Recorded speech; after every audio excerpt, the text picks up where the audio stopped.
Assalamualaikum warahmatullahi ta'ala wabarakatuh. Bismillahirrahmanirrahim. Tabarakalladzi nazzalal furqana ala 'abdihi liyakuna lil 'alamin nadhira. Allahumma shalli wa sallim ala sayyidina Muhammadin wa ala alihi wa sahbihi ajma'in, amma ba'du. Kurban satu kambing untuk satu keluarga. Meluruskan ceramah Syekh Ali Jaber dalam masalah ini, sebenarnya saya sudah lama tahu tentang beredarnya ceramah beliau yang diunggah oleh salah satu akun YouTube pada tanggal 14 Juli kemarin.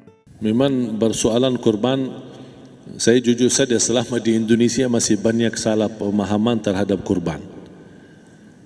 Dan saya pernah berkata, memang Islam kita di Indonesia Islam keturunan. Ya, jadi asal tahu saja ya. Tapi dari segi belajaran, mohon maaf ya, kita terlalu jauh terhadap pemahaman. Yang saya maksud, kita melaksanakan sesuatu tapi kita sudah belajar, sudah tahu, bukan hanya asal saya dengar, saya lihat, saya bukan sebatas itu, tapi kita punya dasarnya. Dan ini kelemahan kita, di antaranya kurban. Saya pernah mendengar, bukan malah sering mendengar soal kurban dihitungkan beroran. Jadi keluarga suami istri sama 5 anak berarti jumlah 7, wajib sapi. Kalau kurang daripada itu, atau misal suami istri tidak mampu, boleh ini tahun kurban kambing atas nama suami, tahun depan atas nama istrinya. Ini hal keliru sebenarnya. Yang dihitungkan soal kurban beda sama akikah dan beda sama zakat fitrah. Zakat fitrah sama akikah terhitung beroran. Akikah laki-laki 2 kambing, perempuan 1. Kalau tidak mampu boleh. Kalau ada kembar laki sama perempuan berarti 3 kambing. Tapi kalau tidak mampu boleh 1 kambing, tidak masalah. Dan tidak ada istilah sekarang saya kurban tapi nanti sisanya seolah-olah ada hutang sama Allah. Sesuai kemampuan kita. Di antaranya kurban. Kurban hitungannya berkeluarga, bukan beroran. Buktinya Rasulullah SAW dan juga cerita Nabi Ibrahim. Ketika Nabi Ibrahim mau sembelih Nabi Ismail, Allah turunkan apa? Mengganti sembelihan Nabi Ismail dengan ekor kambing dari surga. Berapa ekor kambing? 1. Padahal Nabi Ibrahim punya istri 2 dan anak. Ada istri Siti Hajar dan Sarah.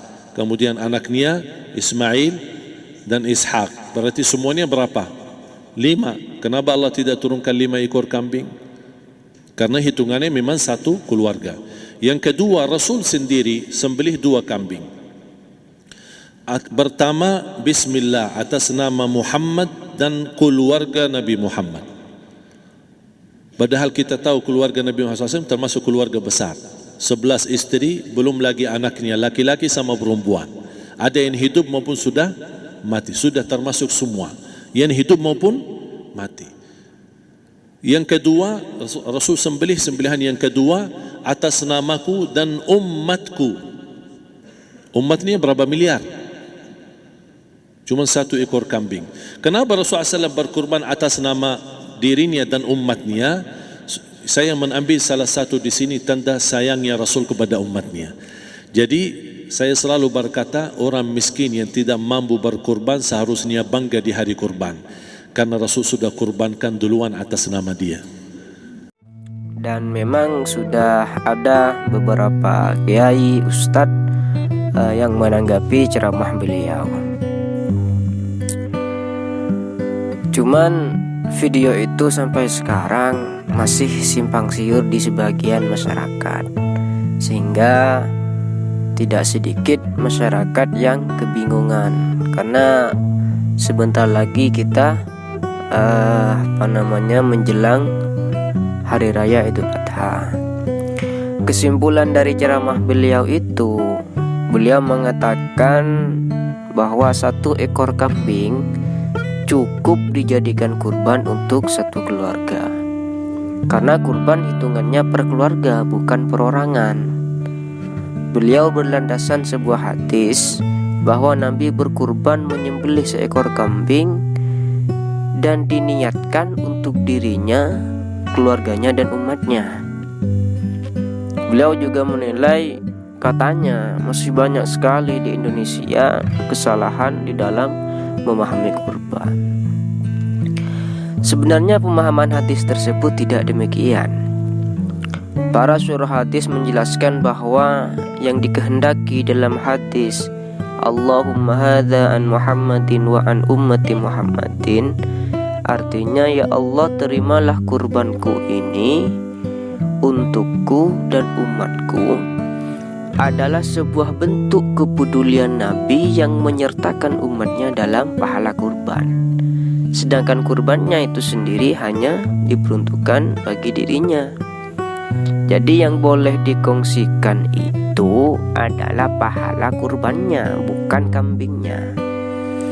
Ibnu Hajar Al-Haytami dalam kitabnya Tuhfatul Muhtaj menjelaskan, tujzi'u syatu an wahidin faqad ittifaqan la an akthar bal law dhabah anhuma syataini musyataini bainahuma lam yajuz.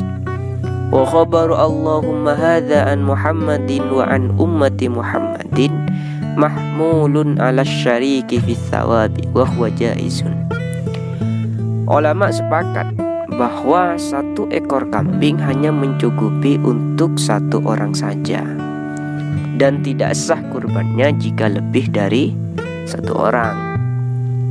Sedangkan hadis Nabi itu maksudnya diarahkan pada pemahaman perkongsian dalam masalah pahala kurbannya. Dalam kitab Al-Majmu' Syarhil Muhadzab, Imam Nawawi juga mengatakan, tujzi'u syatu an wahidin wala tujzi'u an aktsara min wahidin lakin idza dhaha biha wahidun min ahlil baiti ta'at syi'ari fi haqqi jami'ihim wa takunu tadhiyatu fi haqqihim sunnatan kifayatan wa qad sabaqatil mas'alatu fi awalil bab. Hadis itu menunjukkan bahwa syiar dan kesunahannya mencakup seluruh anggota keluarga atau perkongsian di dalam mendapatkan pahala kurban. Sedangkan hukum kurban dalam satu keluarga adalah sunnah kifayah.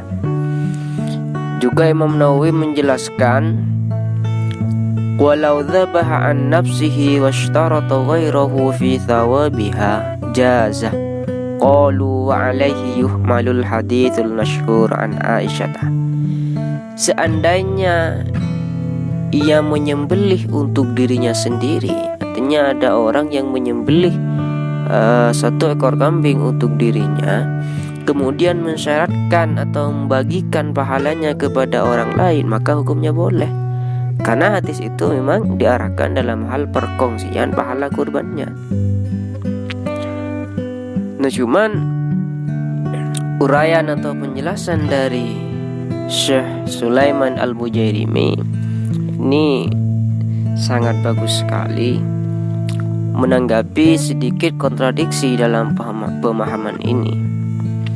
Dalam kitabnya Hasyatul Bujairimi Al-Khatib, beliau menjelaskan, qauluhu wa tujzi'u syatu fa in qulta inna hadza munafin lima ba'dahu haitsu qala fa in dhabaha anhu wa an ahlihi aw anhu wa asyraka ghairahu fi thawabiha jaza ujiba bi annahu la munafatah lianna qawlahu huna an wahidin ay min haitsu wusulit tadhiyyah haqiqatan wa ma ba'dahu al-hasilu lil ghairi innama huwa sukutut talab anhu wa amma thawab wat tadhiyah haqiqatan fa khassani bil fa'ili ala kulli hal. Sekilas nampaknya ada kontradiksi memang. Kenapa? Karena bagaimana bisa 1 ekor kambing hanya cukup untuk 1 orang, sedangkan pahalanya bisa dibagikan, artinya bisa dikongsikan, dibuat bisa dibagikan. Ini menafikan pada teks setelahnya. Jadi bentuk kontradiksinya seperti ini. Kemudian beliau menjawab, kata Syekh Al-Bujairimi, penjelasan pertama itu tidak meniadakan penjelasan kedua. Karena yang pertama maksudnya hakikat kurban, sedangkan yang kedua tentang gugurnya tuntutan kesunahan kurban bagi orang lain. Adapun pahala dan kurban secara hakiki tetap khusus bagi orang yang berkurban. Jadi kesimpulannya adalah 1 ekor kambing itu tetap khusus untuk 1 orang saja. Nah, kalau masalah pahala kurbannya itu boleh dibagikan untuk 1 keluarga. Itu sehingga dalam 1 keluarga itu gugurlah tuntutan sunnah kifayah daripada kurban. Dan juga dalam ceramah beliau itu saya menduga memang yang dimaksud beliau dalam mazhab Syafi'iyah. Karena memang ada di dalam mazhab luar Syafi'iyah seperti Malikiyah itu memang ada pendapat yang mengatakan bahwa boleh 1 kambing untuk 1 keluarga, tapi dengan 3 syarat. 1, itu harus keluarga yang memang menjadi nafkahnya menjadi tanggungannya. Yang kedua, kerabat dekat. Yang ketiga, harus berada dalam 1 rumah, artinya tempat tinggalnya sama. Dan beliau tidak menjelaskan itu jika memang yang dimaksudkan beliau adalah mazhab di luar Syafi'iyah. Jadi kesimpulannya seperti itu. Semoga bermanfaat. Assalamualaikum warahmatullahi wabarakatuh.